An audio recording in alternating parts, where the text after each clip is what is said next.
I'm Rip Esselstyn, and you're listening to the Plantstrong podcast. Adventure awaits in today's episode. You'll get to meet Colleen Mariotti and learn how her family set off on a nomadic life with almost zero Zippo possessions and how they're still able to keep it plant strong, even in some of the most remote parts of the world. Right after this message from Plantstrong. I've got some poppin' good news for you that's sure to make your day a little brighter and your pantry a whole lot tastier. For a limited time, we've got a special promotion that we're rolling out just for you. When you spend $80 or more at plantstrong.com, you'll get a bag of our delicious, whole food, oil-free, unsalted popcorn absolutely free. And that's not it. You'll get free shipping on your entire order to boot. No promo code needed. Simply shop for your favorite Plantstrong items, and once you've got at least $80 in your cart, add popcorn and then head out to the checkout. Stock up on your favorite Plantstrong staples. Try our new burger mixes, our best-selling pancakes, or our beloved pizza kits, and enjoy the perfect snack without any added cost. Our popcorn is the ideal crunchy treat for your next movie night or a quick healthy snack on the go, or that long car ride. So head on over to plantstrong.com, fill your cart with our nourishing plant-powered products, grab a box of popcorn, and take advantage of this tasty offer while supplies last. We often talk about how living a Plantstrong lifestyle is an adventure if you let go of expectations, allow yourself to be more free, and learn to embrace imperfection. Today, I talk with Colleen Mariotti, who, along with her family, have done this in spades when they sold most of their possessions over 10 years ago and started this nomadic lifestyle together. And what do you think she found when she learned to let go? Joy, pleasure, and beautiful people who are willing to help at every turn. And the best part, she also was able to remain plant strong even in the tiniest of villages. In fact, I even found out that she first heard of the Esselstyn family while in Slovenia, of all the places. She chronicles her family's journey on her blog, Liveology. So let's meet the person behind the beautiful words, Colleen Mariotti. All right, Colleen, I want to welcome you to the Plantstrong podcast. Where in the world are you located right this second? First of all, I can't believe I'm hearing your voice because the Esselstyn family is like, you guys are household names for us, but we've listened from all different ports, and I just feel like you're right in front of me. It's crazy. We are currently in Slovenia, which is a village of year-round population about 600, and it's in the Italian Alps. If you go out our door, you'll see the Matterhorn.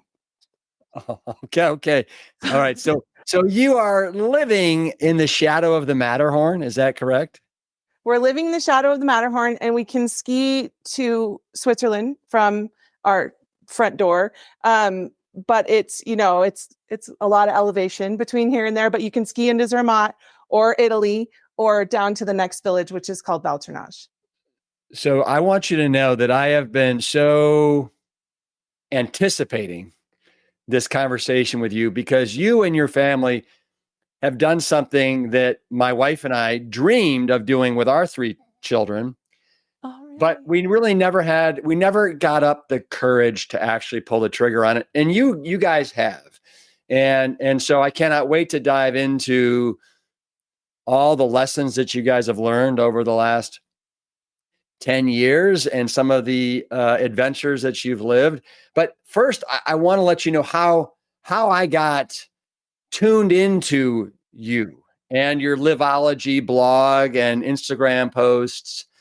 And somebody on the team basically sent me this little excerpt And I'm going to read it for you right now. And I want the audience, everybody to know that Colleen does an amazing job on Instagram, on her social media, on your blogs that you do very, very regularly. You usually start and end with some sort of a really profound quote. And then in between is a nice sandwich of information. So I'm going to be throwing out quotes for you. Colleen, I'm going to be making you work today. So please do. So get ready, right? Those armpits I'm are going ready. to start sweating. It's nighttime too. So I'm going to have to okay. All right, great. So I want to read everybody. This is how I first got introduced to Colleen and your family. Your husband's Ron, your sons are Max and Henry, and your daughter's Bianca. Yes. Wow. Thank you. That's amazing. Yeah. So we are a nomadic family of 5, and for over a decade, we have lived in many different countries and cultures. Currently, we are living high up in a small village in the Italian Alps where meat and cheese reign supreme. For our vegan Thanksgiving, we walked/skied to 3 villages before we found celery. It is an added challenge, but I wanted to share a story. I've been telling our grocer in our village market about sweet potatoes for months and how much I miss them. He presented me with a bag of sweet potatoes on New Year's Day as a gift. He ordered them especially for us and asked only that we share something that we make with him so he can taste the sweet potatoes for the first time. It took me a few more days to collect these veggies, but I made a sweet potato, chickpea, smoky sheet pan dinner to share with our grocer. As a sauce, I made hummus with roasted red peppers. Our neighbor gifted us, and everyone loved it. Food creates connection and belonging, even when there is no shared language or palate or culture in common. I wonder what plant-based gifts tomorrow will bring. Ciao from our village to yours. And I read that and I was just like, oh my God, this woman has got a real gift for writing and expression. And that's when I decided that I wanted to reach out to you and bring you on the podcast to discuss this nomadic family of 5 that has been basically, jumping from one incredible adventure to another, one city, one country, because I am drooling with envy. Really, truly am. Well, I think just hearing, those words come from your mouth, that you heard our story, and that, I just feel so honored to have this invitation. Truly, it's an amazing moment for us. So why don't we go back to the beginning, because I don't even know. So what, you and your husband, Ron, you were school teachers? We were, and then we had 3 kids in 5 years, and we did Little League, we did Starbucks run. We didn't stand out from the crowd at all. It was just we weren't we're going to go do this crazy thing. And then one day we were looking at schools and tuition and all of these things. And my husband and I had both been very nomadic leading up to getting married. We were both just wandering souls. And everyone had said, it's time to settle down. You have 3 kids. They need socialization. They need, all these social connections, all these sports, all these organized activities. And we were on a hike in the North Cascades one day and we're like, do they? I mean, maybe we could take all this money that we're going to spend on tuition and we're going to spend on activities and we're going to spend on 3 automobiles or 2 automobiles or whatever. And we could just go and use the world as our classroom. And there's a perception that we were, tired of our life or angry with America, or, sometimes people throw all these different assumptions. And I'm always like, we weren't tired of our life. We were inspired by our life. We, as a species, we've been nomadic far longer than we've been stationary. And to me, there's a few people still that feel more comfortable as nomads. And it's not, but when we set off, we didn't really know anyone else doing what we were doing. Now, after post-pandemic, there's words for it, like world schooling and all these different words. But for us, it was just let's just see what the world has to teach us.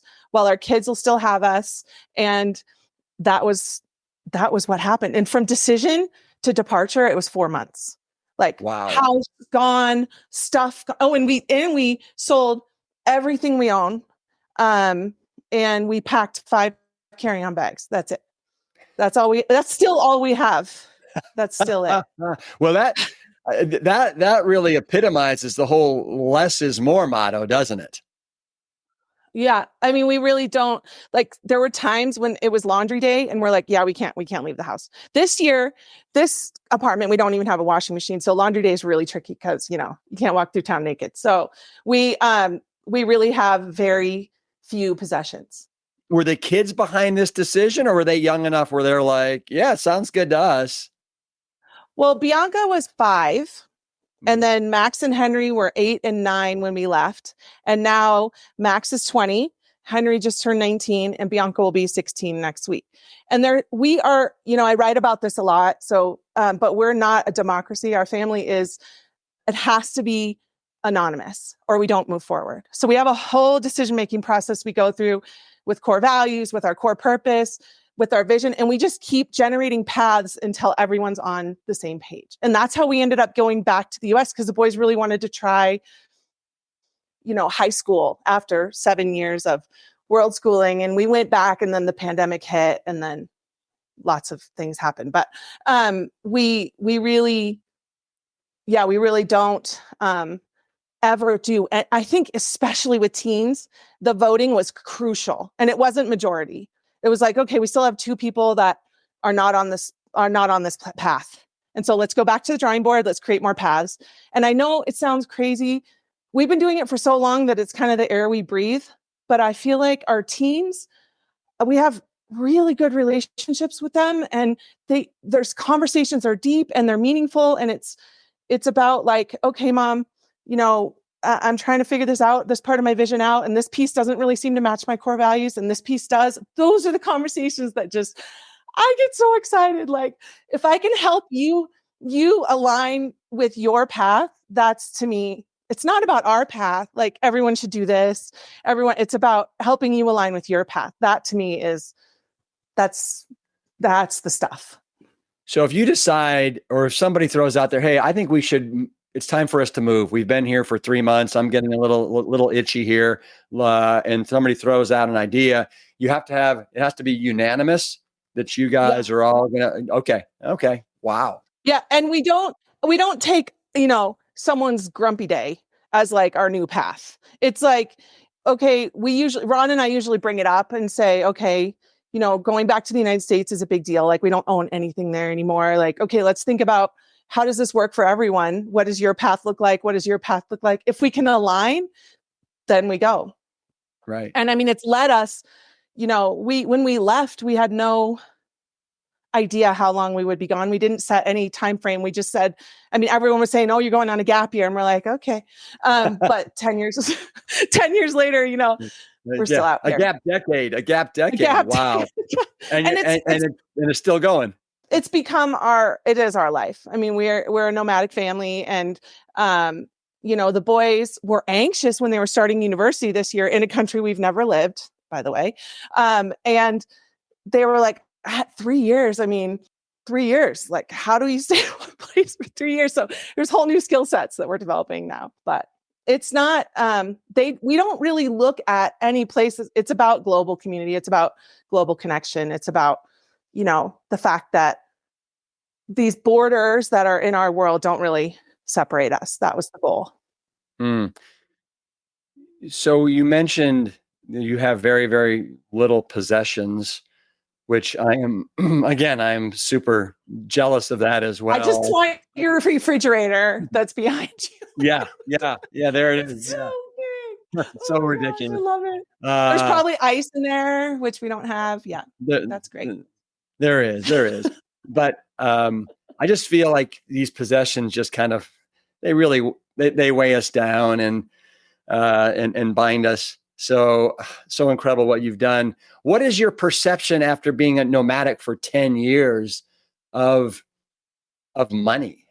So we look at money completely differently than we did when we were leading like a our American dream, path.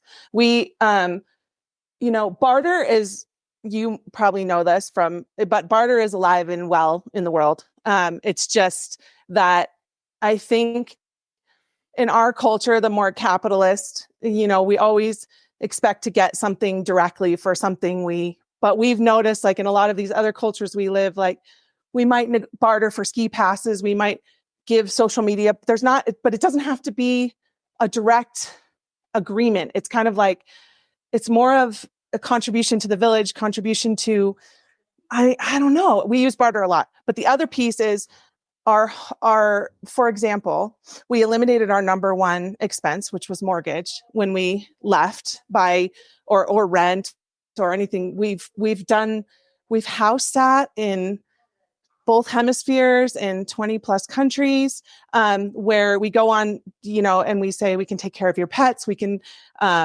take care of your flower farm. We can take care of your vineyard.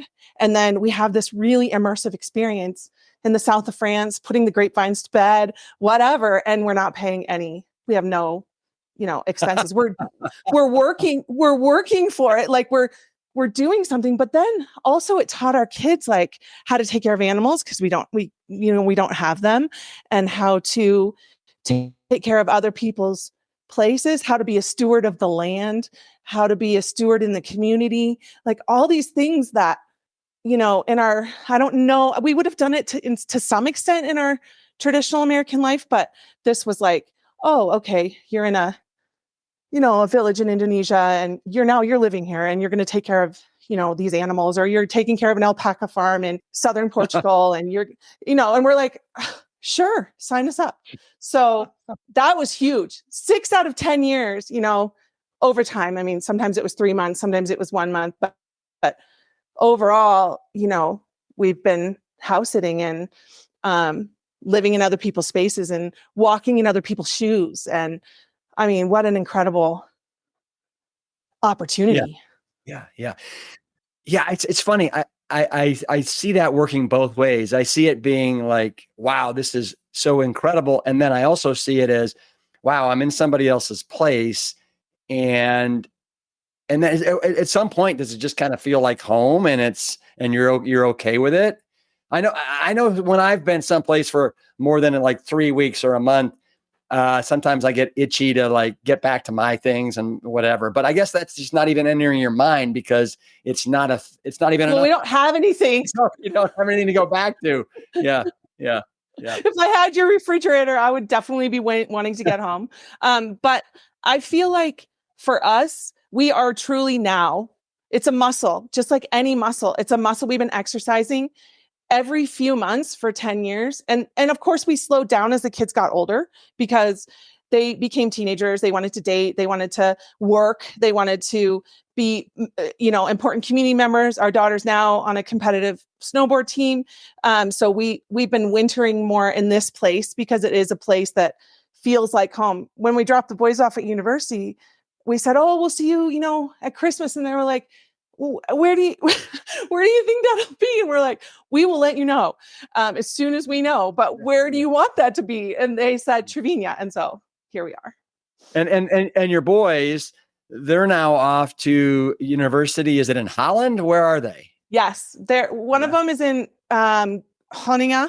I probably butchered that, but it's the northernmost tip of the Netherlands. And he wanted to be like sun, warm. That was his only criteria. So that didn't work out, because he can literally, it's freezing. But he's doing sports and exercise science. And then we have another son who is in Tilburg, which is more central Holland. And he is studying entrepreneurship and global innovation. But we never pushed university. If we know anything, it's that there's teachers around every corner. And we truly were like, we found you when we were in this little Slovenian village, and we're like, oh, what is this? And we started listening to Jane and Anne and Essie, and we're like, oh. So, I think, you can find what you're looking for anywhere, but university was a great opportunity for them to now build their community. I have a couple follow-ups on that, what you just said there. First is, are the universities they're free or greatly like reduced. Like it's not like here in the States, right? Where it I'm so costs excited to tell you this because 25 to 75,000 a year, right? this was the other piece that so my husband and I both, we were paying off student loans for, I mean, it felt like forever. I think definitely after our first daughter was born, because we were both teachers. And, Seattle has very high cost of living. And it was, we both had master's degrees in education, and it took us forever to pay for those. And so one of the reasons for going for dual citizenship through my husband's lineage in Italy was that someday, and Bianca was only 5. So we said someday if they choose, university in Europe will be an option. So the boys' tuition is $1,100 US a year. Okay. Yeah. Bravo. So how do we look at money? It's totally different because, that the things, if we had sat at home and tried to plan this, we never could have seen it. And it was just taking that leap of faith, which I know is so true for so many people looking at whole food plant-based. It was just like, you just got to jump, and once you jump, then it's so much easier from the other side. And so for us, that's how it's been with the vegan eating too. But then I think some people jump, but then they stop and they need everything to be. So for us, it's like, we're always jumping. We're always jumping because change is like life, Yeah. That's what we live for. How did you happen to find the Esselstyn family in Slovenia, of all places? Oh my gosh, such a long story, but I'll try to give you the short. But we really, my father had a massive heart attack 20 years ago, and he went through 5 to 7 years of his cardiologist just upping statins. And finally he was at a naturopath because he was like, I can't take any more of this. Like the side effects were just debilitating for him. And he was in a naturopath's office, and your dad was on the screen doing an interview. He left there, went to Barnes & Noble, bought Prevent and Reverse Heart Disease, and said, okay, this is what I'm doing. And his cardiologist said, if you do that, you're going to be dead in 3 months. And my dad said, well, thankfully he's like a Harley riding 3 tours in Vietnam. He's like, I'm just going to listen to Essie and I'll get back to you. So he did. But at that time we were still traveling, and we were, we spend extensive amounts of time with our family. Our families are from different coasts. We have family in New Zealand. A huge part of this journey was family. People always ask that, how can you leave your parents? How can you leave? But this journey has given us such intense time with extended family.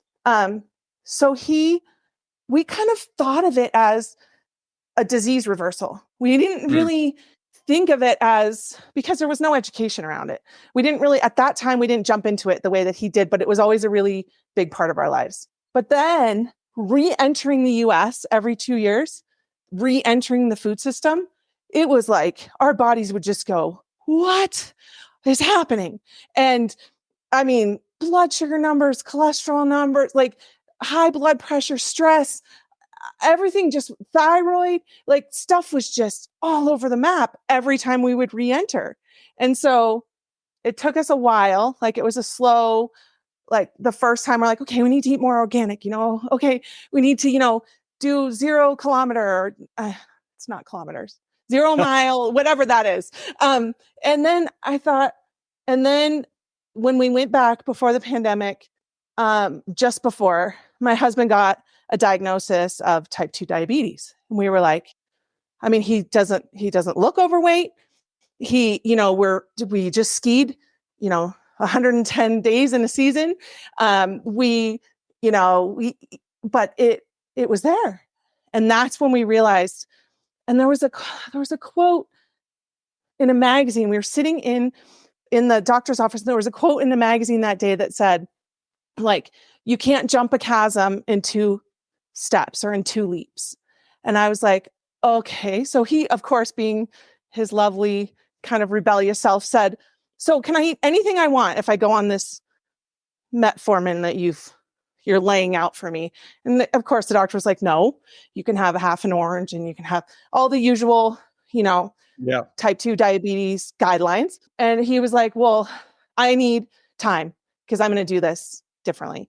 And that's when we went back to that moment in Slovenia when we listened to an interview, and I can't even remember.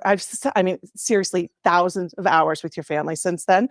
But we listened to an interview and we were like, okay, we got to find them again. And of course, my dad never has fewer than 10 copies of your dad's book at any given time. And he will hand it to anyone who says anything about their heart. He literally is like, I got the book for you. So at that point, we had a meeting as a family and we just basically said, we need to do this for our health, but what do you guys want to do? And they were like, we're in. So we got the forks over knives, meal planner, next day, 100% whole food, plant-based. And then the pandemic hit and we were like, thank goodness. Like what a blessing it is to know all of this right now.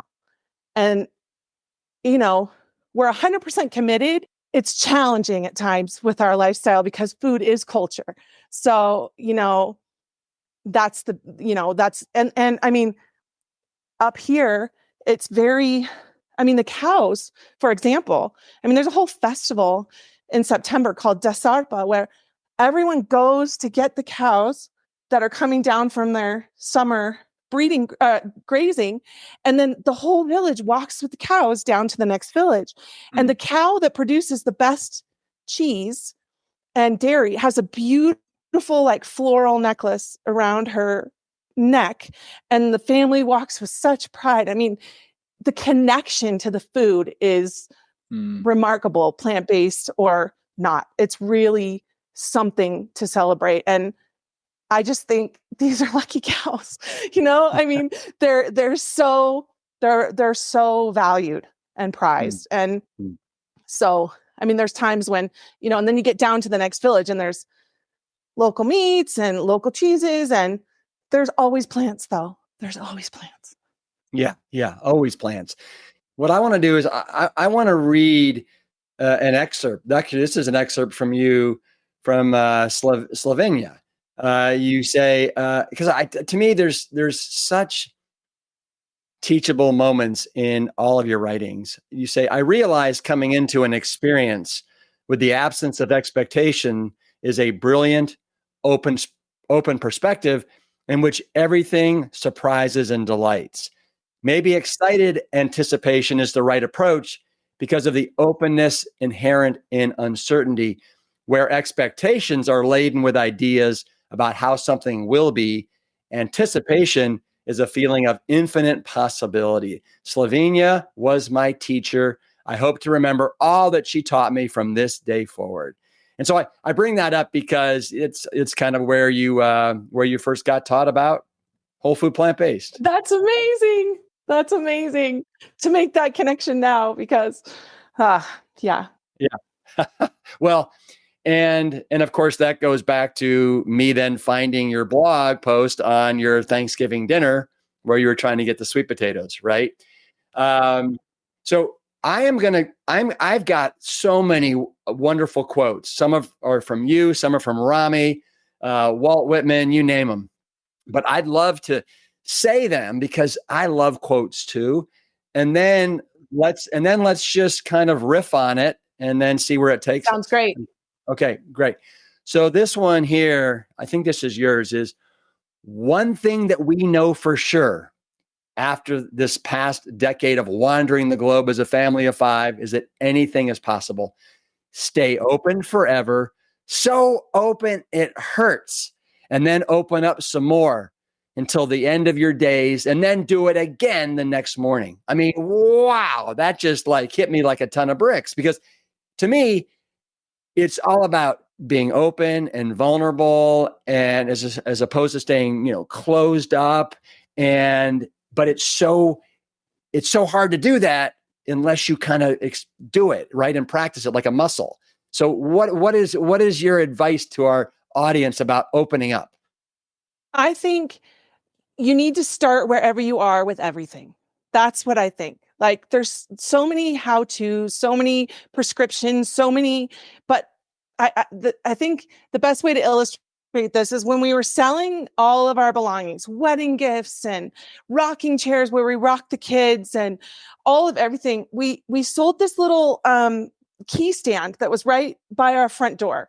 And I dropped my keys for 3 weeks after we sold that table. And I was like, what? I know it's gone. Like, what is happening? Why do I keep putting my keys somewhere that doesn't exist? And I think it's so important to just shuffle. Like, if you want to change things up and make yourself more flexible, it can be as simple as just moving the little key table. It doesn't have to be complicated. And I think we take in so much data and everyone knows so much about what we should be doing. And I think what I've tried to say through my writing is, you know best when you're aligned.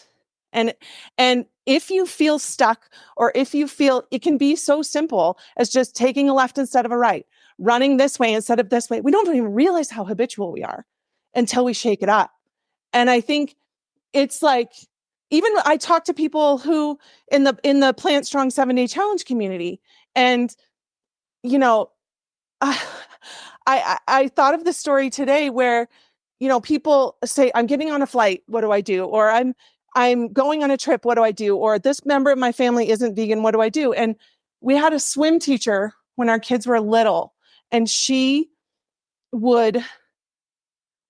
would swim their laps with goggles and all of that.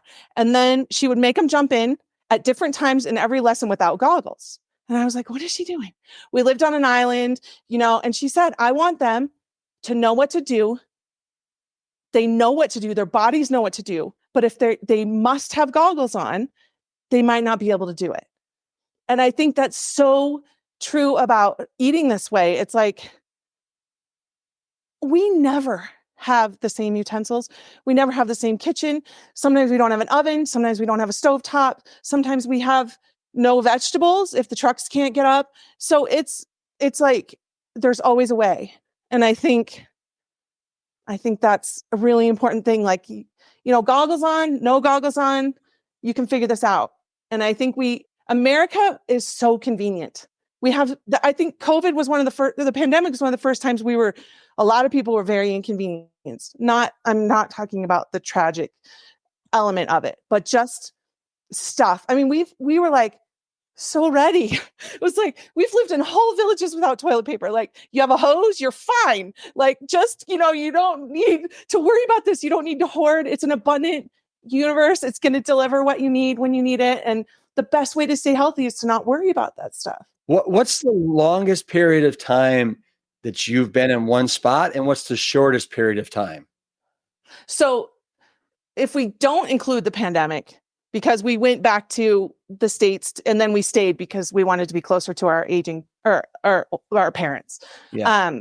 So the longest is probably New Zealand. And we ended up there we stayed until the last day before our visitor visa expired. I think it was 7 or 8 months. And then the shortest, we were planning on living in Bali for a while, and then there was a lot of contrast. I mean, Bali's incredible, but there was a lot of contrast, and we knew we didn't want to be, getting luxury for cheap. That wasn't really our thing. So it was like, how can we make this more meaningful? And we ended up, this is a good story. We ended up teaching English at the only vegan ashram / orphanage temple in Indonesia. Yeah. I mean, if that's not a sign. Right. I actually have in my notes, I wanted to mention that, but you mentioned New Zealand, right, as one of the places you stayed for the longest. And I have something I want to read about that. You say, a few years ago, we took a house sitting assignment at an organic farm in Nelson, New Zealand. One of the reasons we travel is to have places to recall that we're full of profound learning. This farm changed us. It slowed us down as we ground the chicken feed by hand, waiting for the sun to warm the water for showers, tiptoed through the garden to see what bounty presented itself overnight, and rolled the hazelnuts to dry each side in the sun. We were able to learn from individuals that understood we were all accountable for our earth, no exception. It is Earth Day, and we are forever grateful for walking in other people's footsteps and growing from their knowledge. Yeah, that's so great. It was, I mean, that woman, she was one of the right-hand woman, the one that we house sat for. She was going to a bat conference in Tasmania to work on preserving the bat population.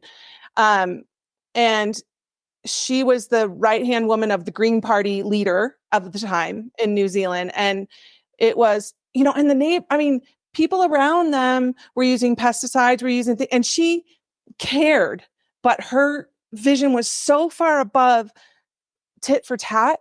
It was like, we were just caught up in that whole river of just, there's always a way to make a change. There's always a way to influence the future without being combative, without being in someone's face, without disagreeing. As a matter of fact, if you do, you have a lot less, your chances of influencing that person. And you're so good at this.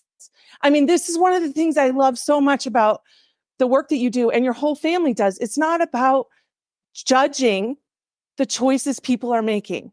It's about showing them what can be different. And people will say to me all the time, well, how do I solve my stuff? How do I travel through the world? I'm like, that's not the question. What's your why? What's your why? Let's figure out what your why is and see if this is the right path. Because me telling you how to do it is not going to work. And I think that's what we took from that farm. I mean, it was just extraordinary. I have never been to New Zealand, but I would love to get there one day. Oh, it's far. That's the thing. It's far. And I think it's worth every second, but you'll want time because the glaciers literally we're so high here that it makes perfect sense that there's glaciers out the window and things like that. But New Zealand, they drop into the sea, just right into the sea. And it's like, it's breathtaking. And And what I remember most about that farm is there was so much that we'd never seen. These apple cucumbers that were just, they were huge. And we would just slice them and make quick pickles like that. And we weren't vegan at the time. And we just ate everything from the garden I think we were there for 4 weeks or 6 weeks house sitting. I remember sitting outside after working in the garden all day and on the property all day, and just looking up and seeing a completely different constellations, different sky. And it was like, whoa, this is amazing. You recently wrote about how, and I'm going to quote you here, we don't carry backup plans in our suitcases. They are too easy to unpack. It doesn't mean that we're not flexible with plan A. It means we give it our all. And as Emerson said, all life is an experiment. The more experiments you make, the better.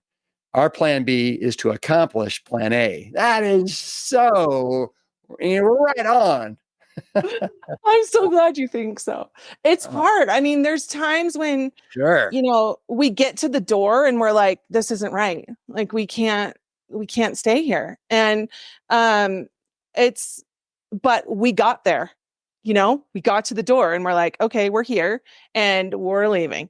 But there's times like Bali where there's so much contrast and we think, okay, we need to sit in this and we need to see where our point of contribution is. And we need to see what teachers are here. And we need to see, because contrast is the best teacher. And that's, I think where you see so many people come from a place of not feeling good, from a place of not thriving. And then they say, okay, I need to do something dramatic.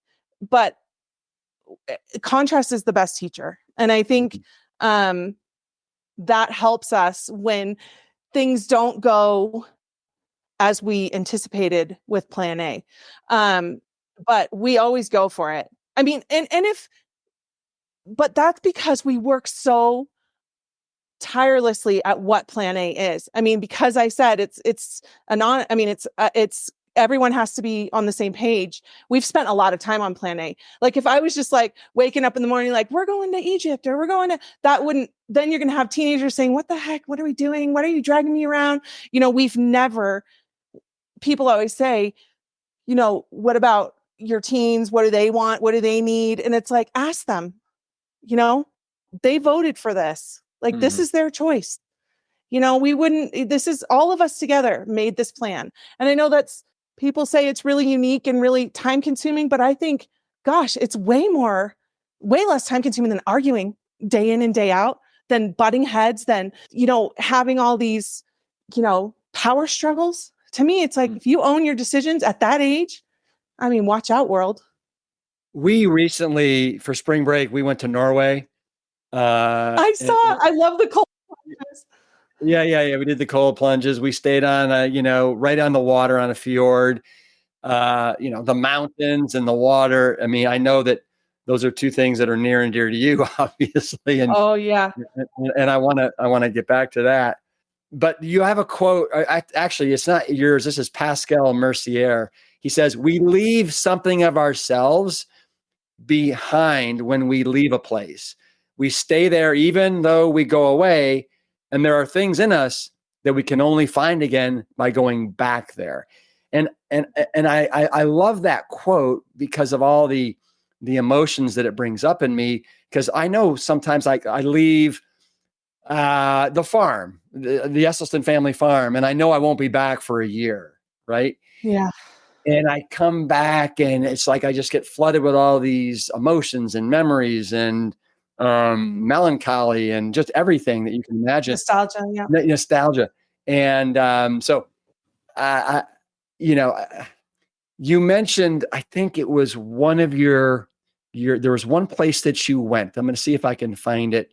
And you said it was like maybe in year 3 of your nomadic journeys. And you said, you know what? This place has been so special. We love it so much. I hope that we get to return. You've been so many places you probably can't remember, but I'm going to find it for you. Is it Campo?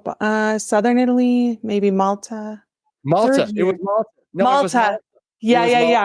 Yeah. Yeah. That's exactly what it was.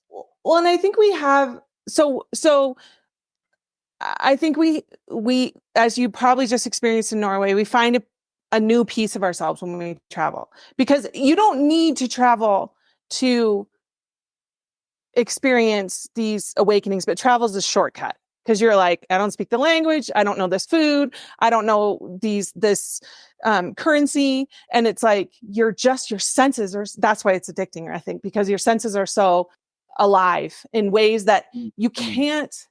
I mean, if you move mindlessly crossing the street in Bangkok, you're done. You're not going home. So you have to be mindful. And I think we never thought about returning anywhere but home. When we left, like we weren't, it's like the world is big. We all want to see it all. Like my kids text me every day, like, did you see this? We got to do this pilgrimage in Japan. It's like, it'll only take us 7 days, but let's take 20, they're always like, and we have no way. We don't know how. We literally have no how. When we thought about doing a ski season as a family of 5 in the Swiss Italian Alps, it was like, yeah, well, that would be nice. I mean, do you have an extra 50,000 or whatever? Yeah. And, we ended up moving our residency here, and our daughter's our kids' ski passes until they turn 18 are 82 euros a year, like $90 a year to ski in Zermatt and in Slovenia for 6 months. It's like, you couldn't buy Nikes for that when we were in the US. So there's no, I think we get in our own way a lot when we try to come up with the how. We leave places and we say, I want to go back. New Zealand's one of those places because it's so far away. And when you leave, you think, bye. But I think we limit ourselves with once in a lifetime. I truly do. I think it's a glass ceiling we create. And I mean, we're not a wealthy family with trust funds just saying, oh, we're just gonna we have worked to create this, to reinvent ourselves, to grow, to attract these opportunities. It's not easy to get a house sit with 3 kids. People are like, yeah, thanks, but no thanks. And then I'm like, but these kids, they care, and they're going to love your animals in ways your animals have never experienced because they really want animals. And has that gotten easier for you to house it once you say, look at our blog, look who we are? And there's been times, when you feel the pressure to sell out online a little bit, like ads all over the place, and stay here in Paris or stay here in Singapore. And it's like, I just knew that was never me. You can find that information. That's out there.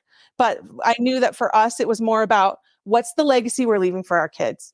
And when they read this in 100 years when we're gone, what will they know about who they are in the world? What will they know about what's possible? What will our grandkids and our great-grandkids know?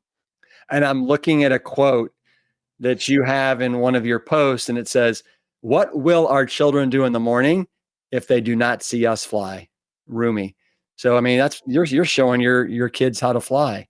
It's incredible.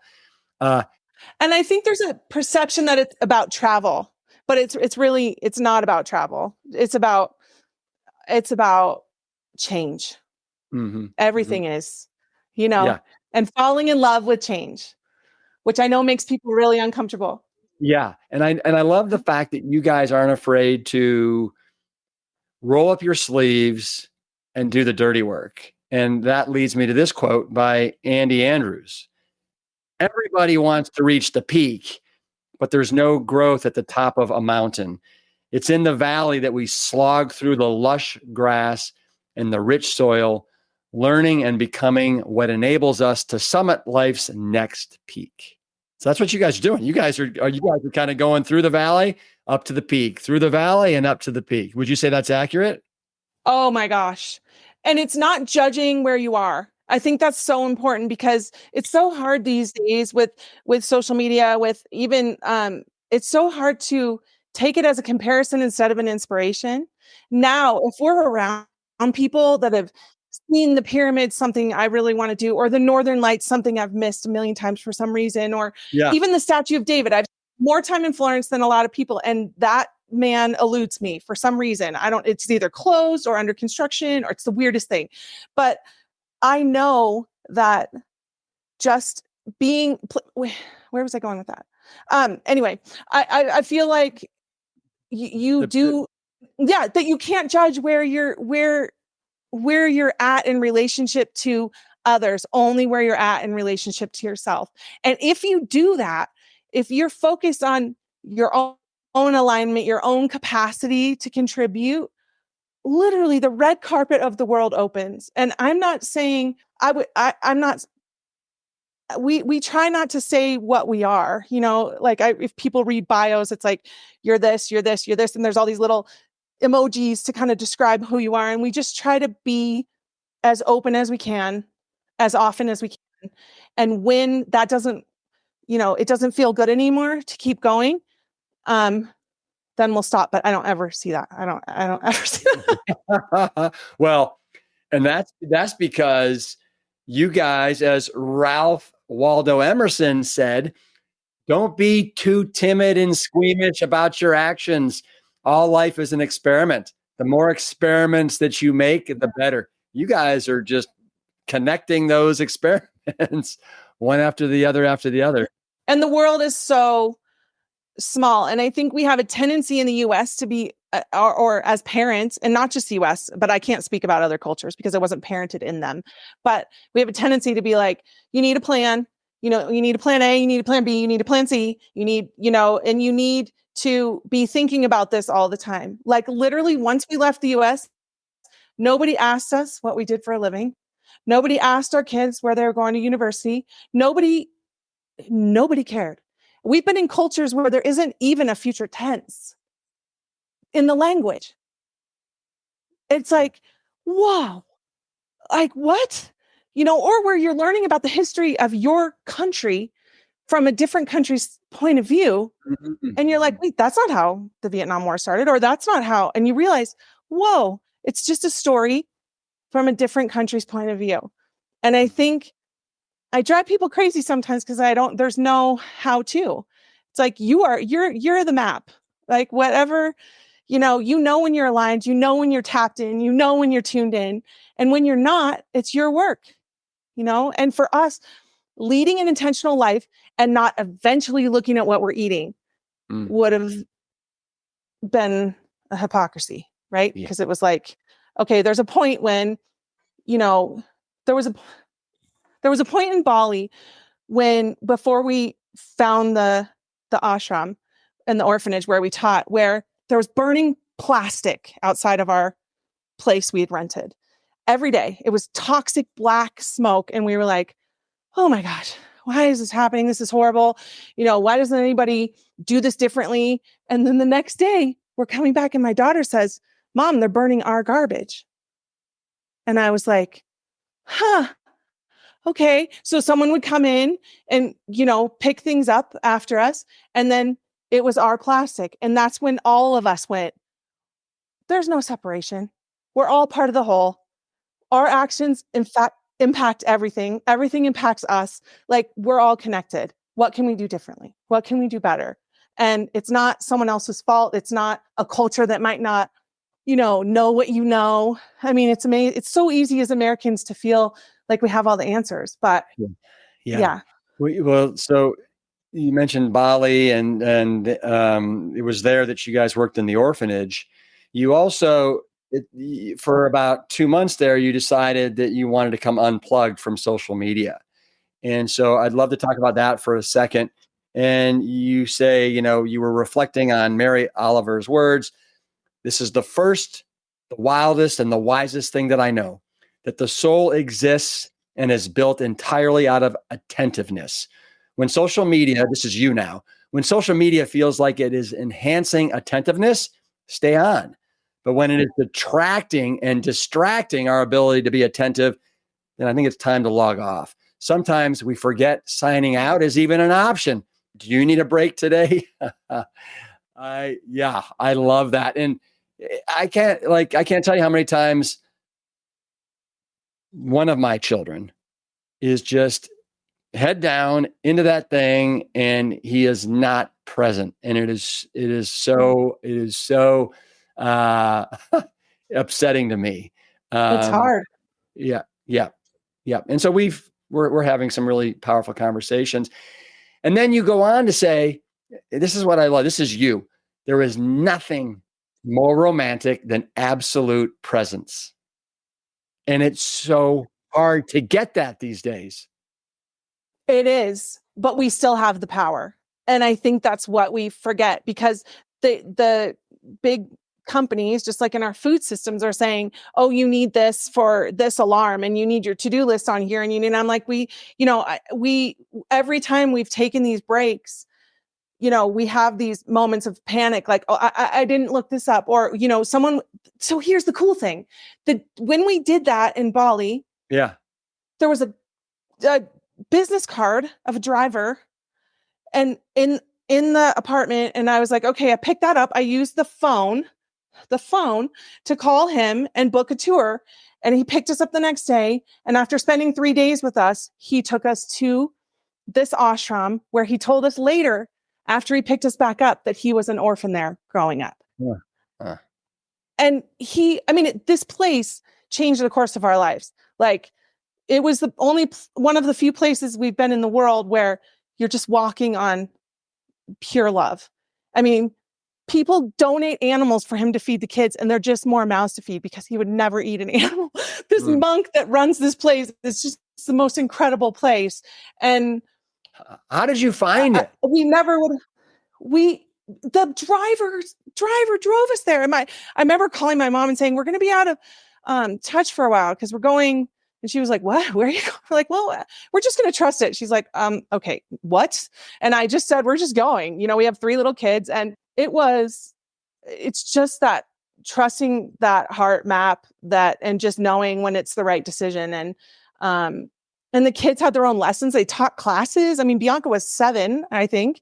And they were teaching, head, shoulders, knees, and toes. They were teaching, different things that we were eating with. They were teaching English, and they were young and they were right next to us and they knew they were safe and we knew we were safe. And it didn't matter how crazy the idea was. Yeah. It was just, and it was our first immersion.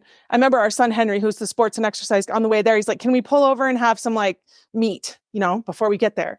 And we were like, you'll be fine. Right. And this 97-year-old lady would walk up the hill every day to get water, to bring down to the bakery, the one oven where they would bake all the bread for the village. And I said to her, why do you do this? And she said, I love the bird song. I love the smell of baking bread. I love that the kids follow me. It makes me feel important. I love that I'm doing something that brings life to the village. I mean, karma yoga came out of that experience. She said to me, is it true that you hire someone to mow your lawn and you go to a gym to exercise? Yeah. And I said, some Americans do that, And she was like, why? When you can cut the grass, smell the grass, hear the birds, feel the wetness, on your feet. Why would you miss that to go inside? It's pretty powerful. No, super powerful. And I think about that because I'm Yeah. chopping all day, when you're chopping all day, because I don't have Plantstrong foods, unfortunately. Right, That would be great. right. You and your husband and your children so together, moving through this, this decade.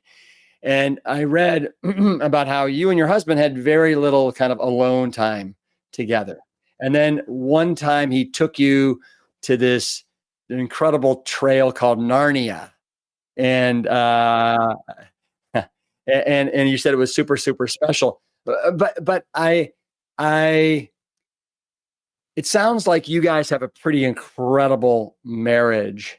And I've got some quotes that I have of yours that I'm having a hard time finding right now. But, one of them is, I think it's Audrey Hepburn said something like, I don't want to just be married. I want to be very, very married. Very married. Right. Yep. And so, what would you say to people that are out there right now and they're married, but they don't feel very married? You have any suggestions? I think getting out of what's comfortable in clothes, not getting out of clothes, but that works too. But getting out of, in dressing up, going to do something, going dancing, going to hear live music, going anything real, going for a hike, going for a walk. Half the time our dates are, 10 o'clock in the morning when the kids were, training on the mountain or doing something else. It doesn't have to be date night. We'll light candles for breakfast. It can be just like everything I say. It can be right here, right now. Put your phone down, take a bath, go for a walk. I mean, last night it was a beautiful night and it's been really stormy and still snowing here. And we just went for a walk and looked at the stars. And it was like, yeah, we have other stuff to do. I have vegetables to chop. I've got 2 kids in college. I've got to pay for that, even though it's, much more reasonable. But I think it's such a gift. You need so much less time when you're present because you don't feel like there's this one night and it better be great.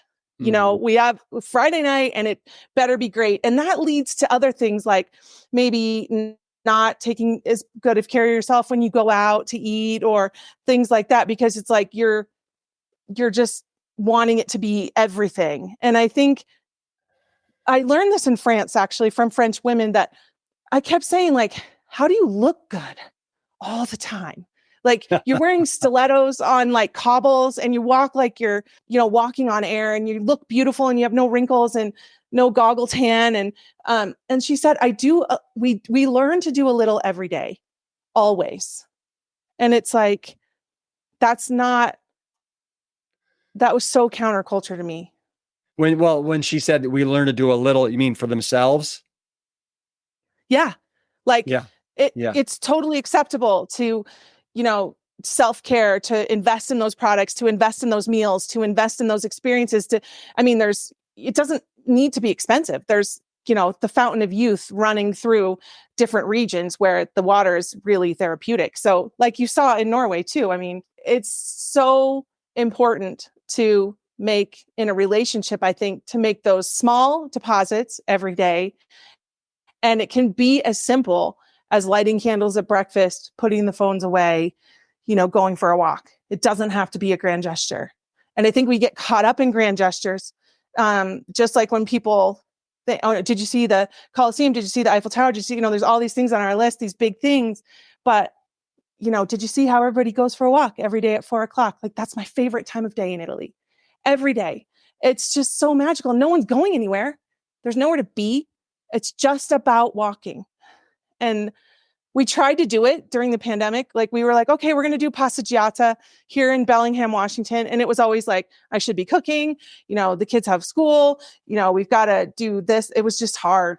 I mean, every culture's taught us some new rhythm, some new gift.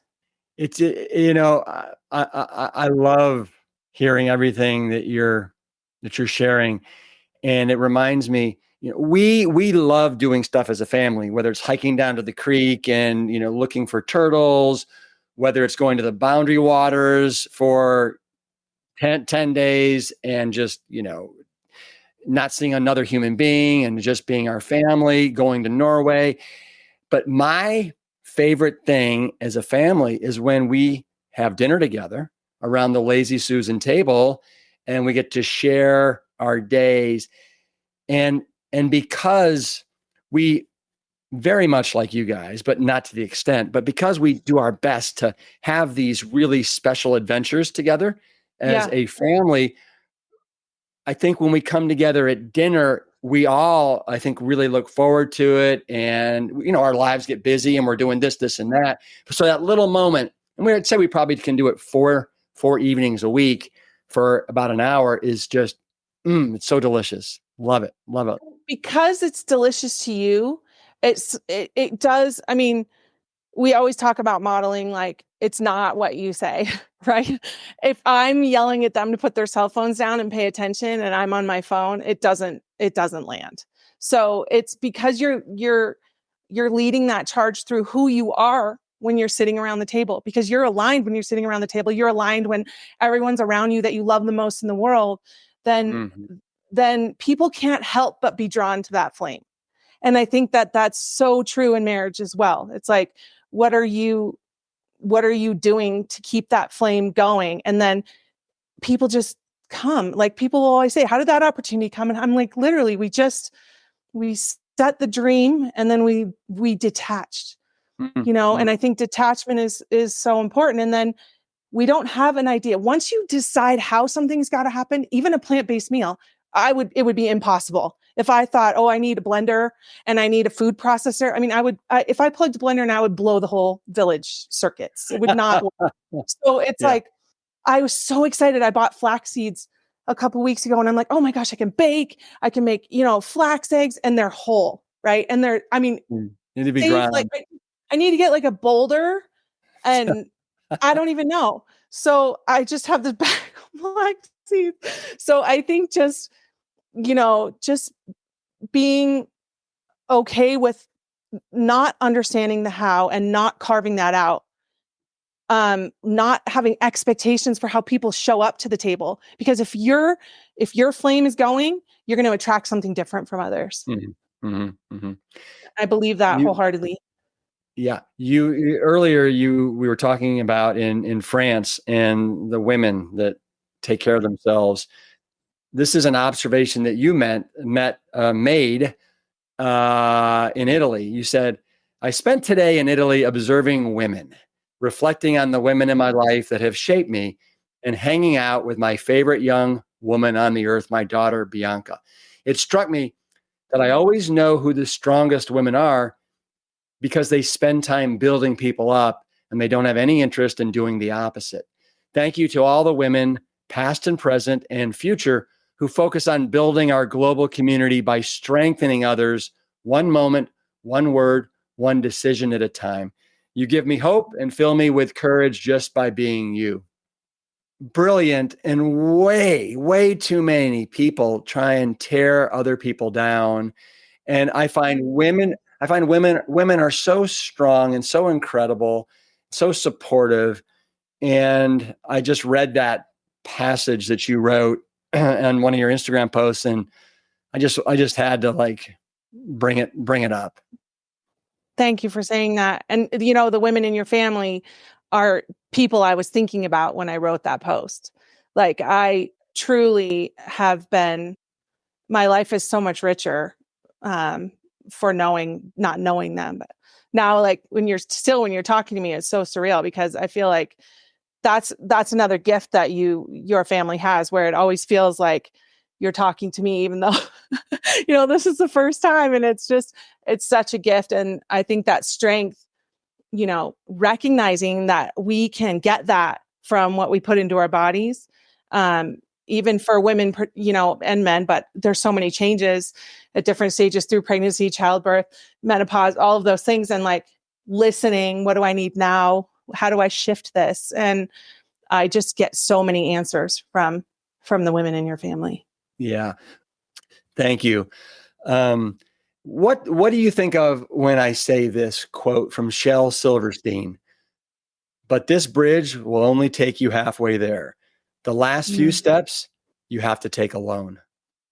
Oh my gosh. I just see us walking over so many things even when we were together where we all had our own fears. Sometimes we all had our own agendas. We come into things like thinking that things are going to go a certain way, and there's this perception that they're not. And I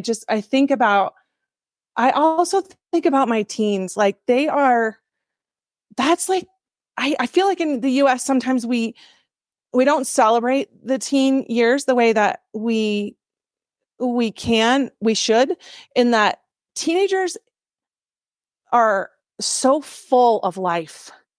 And people will reply to me so many times and say, I can't believe you let him jump off that cliff, or I can't believe you let him, you're an irresponsible parent. Well, I've heard it all. And it's like, okay, if they don't test their boundaries with me, they're going to test their boundaries without me. And the chances of that being as healthy as cliff jumping is slim to none. So let's just, let them figure out what their boundaries are and take those steps alone. Those were some incredible cliff jumps that your son or your sons took, especially the one where he had to take like 3 steps and then he kind of Oh did a my gosh. little flip in the middle of the air and landed Oh, just right. Yeah, oh I my can tell gosh. you that we love cliff jumping. It's super exhilarating, and it lets you know you're alive. Yeah. And I think, we realized early on, like Wayne Dyer used to always say, like, what other people think about you is none of your business. And I love that. It's like so true. Like, I mean, someone has an opinion, even if you're doing everything that they want you to do, there's not going to be something that's right. So it's really important if you're coming from a place of love, coming from a place of contribution, that's enough. I'm going to throw out another Rumi quote for you. Please. Beyond what we wish and what we fear may happen, we have another life as clear and free as a mountain stream. Where does that take you? Oh, right where I am. I mean, I feel like the Alps, any mountains, um, are just, and I know a lot of people don't have access to mountains, but if you've with the one of the things that's so powerful now with the visuals that come in at us all day long is that we can put ourselves anywhere, and I think um, you in your mind's eye you can go there. And when we left on this journey, there was no idea. We had no idea where we were going, what we were doing, where we were living. I mean, I remember driving around one time for like 7, 8 hours going like, where do we live? Because we went to a house that wasn't safe for the kids and it was sight unseen. And we're like, we're not staying here. And just that, like, the flow of the streams in these mountains, the energy, the power, um, the sacrifice that they make, like it's it's an incredible water is just, oh, as you know. I mean, I know it's really important to your family, and um, I just feel so small in all the right ways, and I love that feeling. Did you love the mountains before you went on your nomadic journey, or was it something that hit you when you were over there? We loved it, but I mean, well, I remember once we drove over the border because we're really close to Whistler, and it was a beautiful day. And we were like, okay, how much would it cost for our family to ski? The kids were little, like 3, 5, and 6. It was like almost 2,000 US dollars to outfit everybody, get tickets for one day. And I'm like, yeah, that's crazy. I'm not doing that. And so for us, we always had a passion for the mountains, for skiing. My husband and I both love to ski, but this was like, it gave us the opportunity to make that happen. And I think, um, Yeah. I don't know if we ever would have found it otherwise. If we set the goal when we had really no idea how to make it happen. Yeah.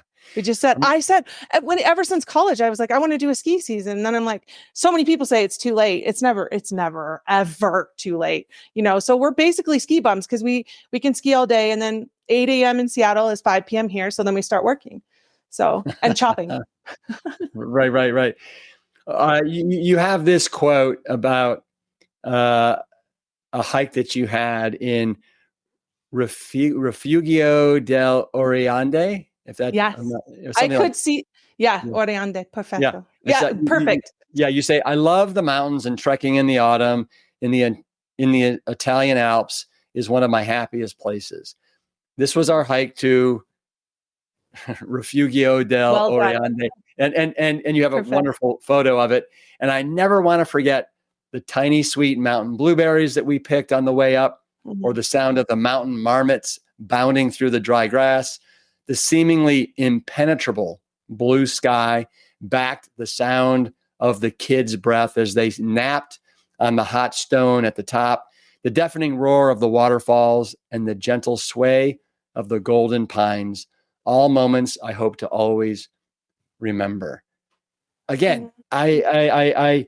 I read your passages and I'm transported there. I feel it. In this visceral, very, very powerful, visceral way.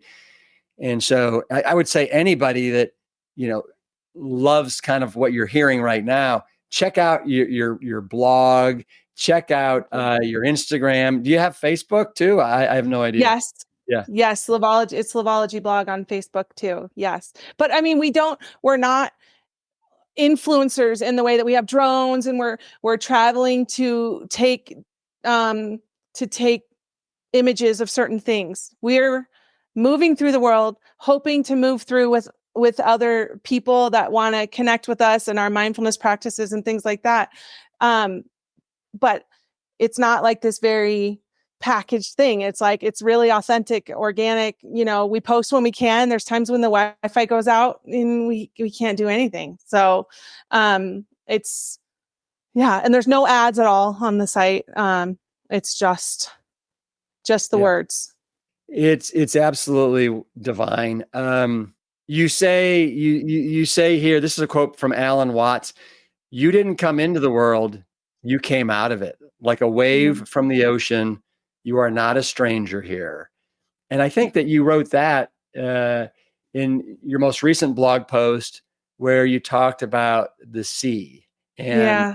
And and leaving yeah, the boy. Yeah. yes, yes, uh, I mean, it was a real separation, leaving them, because we've been like this unit for so long, not isolated at all, just moving through the world, going with that flow and figuring out each other. And it was like literally losing a limb there for a few months. And then the sea just restored us back to whole. It was like, we don't need geographic proximity to stay connected. And I'm not even talking about technology, just in our hearts. As we all know, when we've lost people and their wisdom has come to us in times that we absolutely needed it to, or when we've fallen to our knees in reverence of something that totally took us, whether it's a tree or a crashing wave or a church. I mean, there's so much there if we're aware and alert and attentive and just open. Mm-hmm. I just think it's so important. How is Bianca handled things without her two brothers? Oh my gosh, it was really hard. But it's amazing. They're almost closer because we don't like anything, you don't have the ease of dining together. You don't have the ease of, bumping each other in the hallway or whatever. And so it was excruciating, but we were just all in it. Mm-hmm. And we found a place to go that we knew.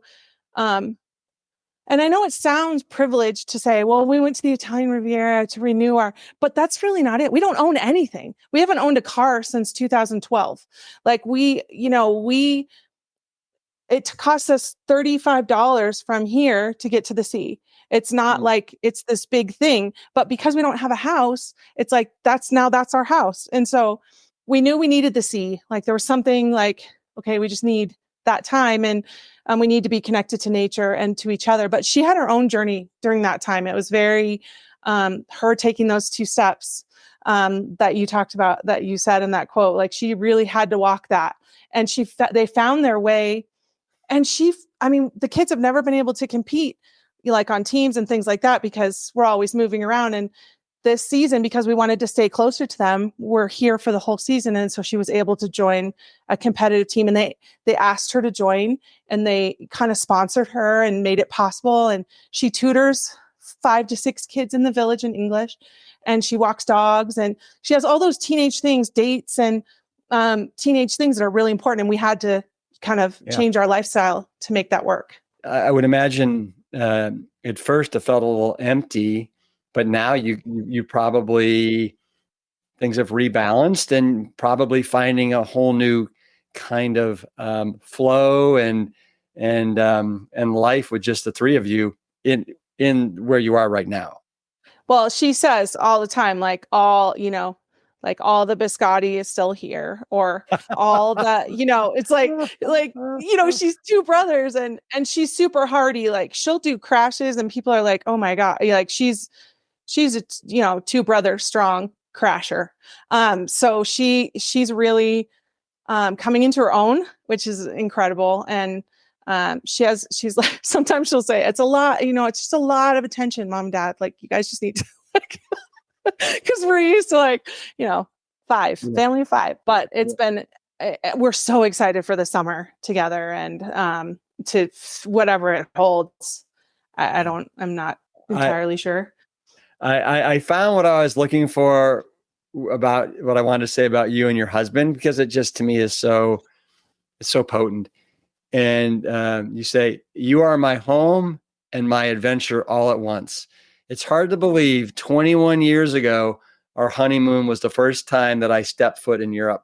Today, as we celebrate exploring the Croatian islands, I will repeat what I said on our wedding day. I am just at the beginning of loving you. And then the Audrey Hepburn quote, and you get, and like you said, you've got great role models, right? Like between your parents and his parents, like 56 and 67 years together. And thanks to your dad's book, my parents are in Hawaii this week celebrating their 56th wedding anniversary. And they met there when my dad was on leave from Vietnam and my mom was teaching English. And, there were times when it looked like he wouldn't be with us. And it's just magical. I feel like your family has been magical for us. And it's, people get starstruck with Hollywood. I'm like, if I see you guys, I see Dr. Greger, I'm like, Dr. Clapper's going to be on the cruise. I got to go. Like, I want you to know how much it's connected our family and changed the course of our family's history. Mm-hmm. Well, I think that's a great segue. Just you expressing your gratitude to these mindfulness practices that have helped you move through the world with an open and grateful heart. And you have this thing there, I think you call it pattern practice, right? And then you also you teach this course as well. So I'd love for you to talk a little bit about pattern practice and this course. Thank you for asking. They're called the daily livets or the weekly livets now. But we every month I write a blog based on a theme. And this for April it was open, and May is a surprise. And then once a week we email a mindfulness practice with a photo and a quote, because we share our love for quotes. And we are doing, these are our practices. It's like these are the things we've learned from the world, and we have, we're practicing with people, anyone who's, and I think it's $20 for a lifetime of mindfulness. So it's not about the money. That just covers like the mail distribution and things like that. But it's basically knowing, like I've said about everything, that you can literally do, even if you just read the live it has the power to shift how you are in the moment, how present you are, how aware you are. And we never claim to be perfect at this. We're practicing, just like plant-based. It's a practice, it's growth, it's change, it's embracing what's best for us. And we stopped doing them for a while during the pandemic, and we changed the whole framework and we realized like we kind of lost some momentum. And I mean, the world lost momentum. So we were mirroring, but we were so used to like being able to move through things. And then when we started them again, we just started feeling like the mountain stream, like flowing, like, okay, here we go. What's next? And so that's what it is. It's just one mindfulness practice a week, and we're all practicing together, people from all over the world. And also we share practices that we've learned for like the Balinese, offerings are just this amazing thing. And I mean, there's just practices pulled from everywhere we've been. Mm. Do you looking back on what you've done since, and did you start this in 2013? Yeah.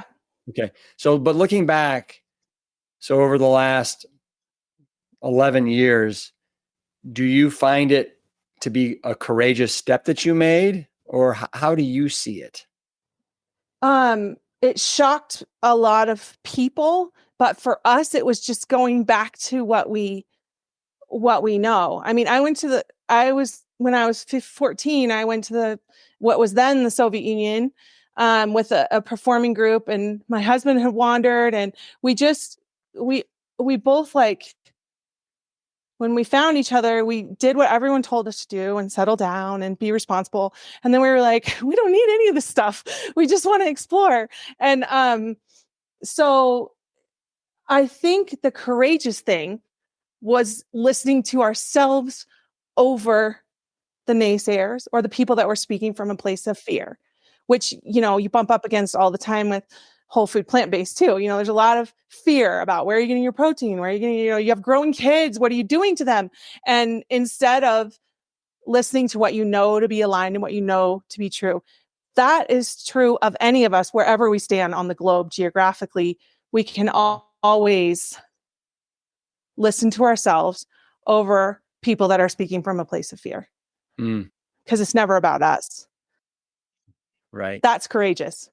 But I mean, you run into burning buildings and save people. So I would never call myself courageous, only in that we're finding that we're more able to contribute and more able to make the world a better place by wherever we are, by listening to those loving, inspired paths that come to us versus what we should be doing.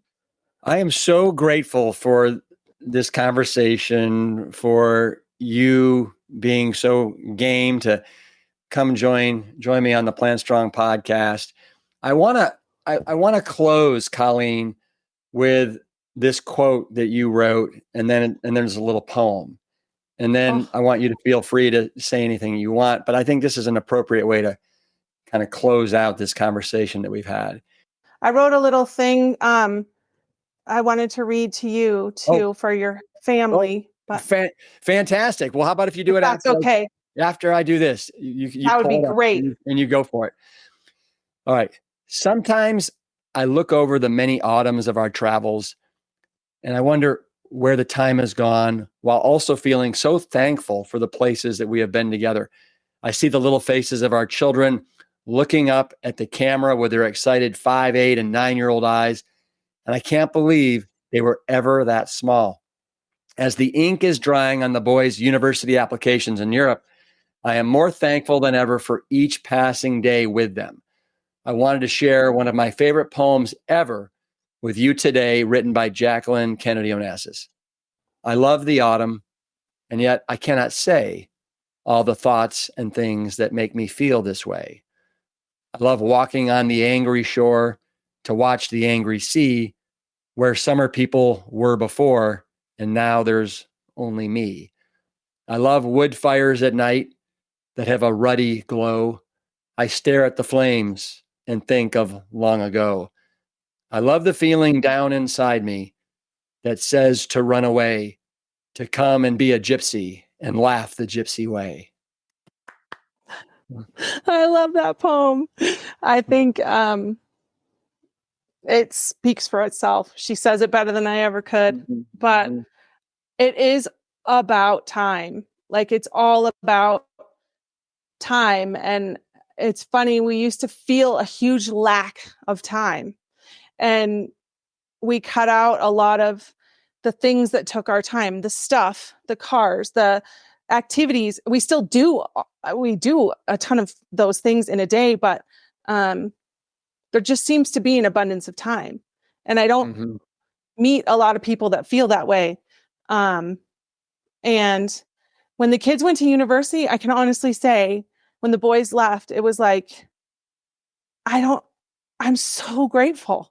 Like, I remember when we signed one of them up for daycare when I had my first, and I didn't know how much love I was capable of until I had my first. And then I was like, we went to this daycare to take him because I was working, and she said, we won't tell you if he takes his first step, or if he says mama, or if he says his first word, so that it'll be a first for you. And I quit everything. I was like, I'm not doing anything but being with this kid, and we're going to figure it out, because I don't want it to be a fake first. You know, I don't want you to not tell me. I want to see it.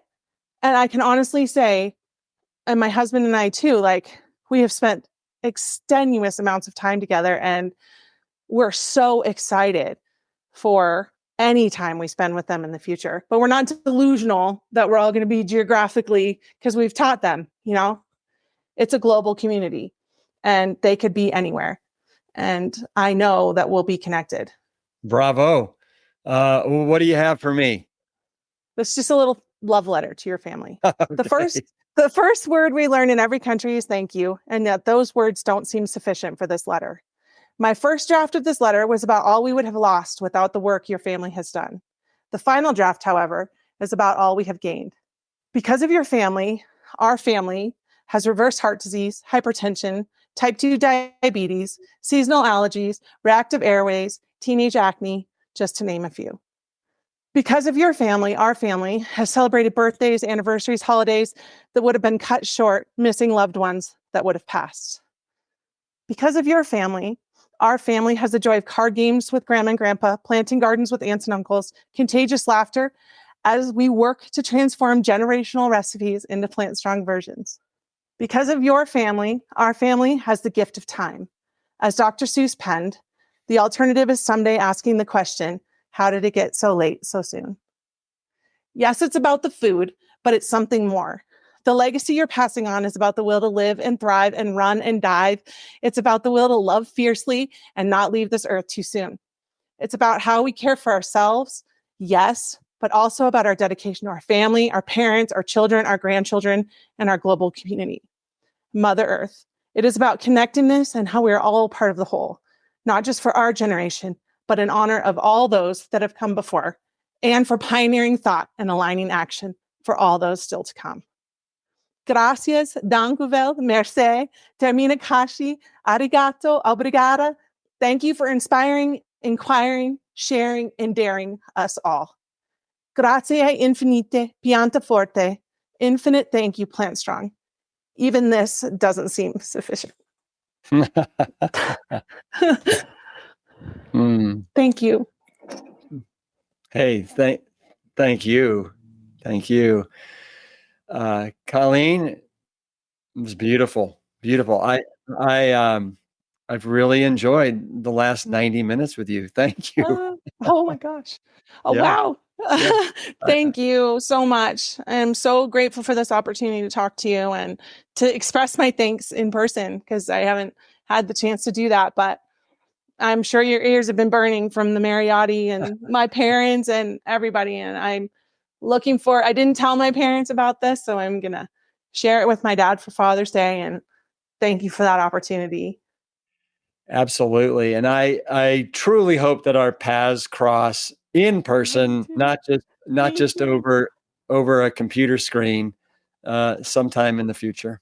Me too. And it's on our dream board to go to a Plantstrong event, plant stock or anything. Like I would just love to, because the kids are on their own now and they're trying different things. And I think it would be such a good way to come back to what we know Yeah. And have all those ingredients that you have in the US. Yeah. Well, Yeah. if you're in the US in August, we're having our first in-person live plant stock again since COVID. Oh, that's so exciting. Yeah. Oh, and we can eat something besides minestrone, Yeah. which is what we're having tonight because it's Italian dinner time. Yeah. Yeah. Thank Well, you, hey, Rip. Colleen, will you hit me with a big virtual Plantstrong fist bump on the way out? Boom. Yes, All right. Hey, Colleen, keep it Plantstrong. I will. Yeah. Thank you. Ciao. Colleen's blog, once again, is liveology.com, and I guarantee it will inspire you to live just a little more freely, whatever that happens to mean to you. Until next time, don't be afraid to explore, ask a stranger for help, and always, always keep it Plantstrong. The Plantstrong podcast team includes Carrie Barrett, Lori Kordowich, and Amy Mackey. If you like what you hear, do us a favor and share the show with your friends and loved ones. You can always leave a 5-star rating and review on Apple Podcasts or Spotify. And while you're there, make sure to hit that follow button so that you never miss an episode. As always, this and every episode is dedicated to my parents, Dr. Caldwell B. Esselstyn Jr. and Anne Cryle Esselstyn. Thanks so much for listening.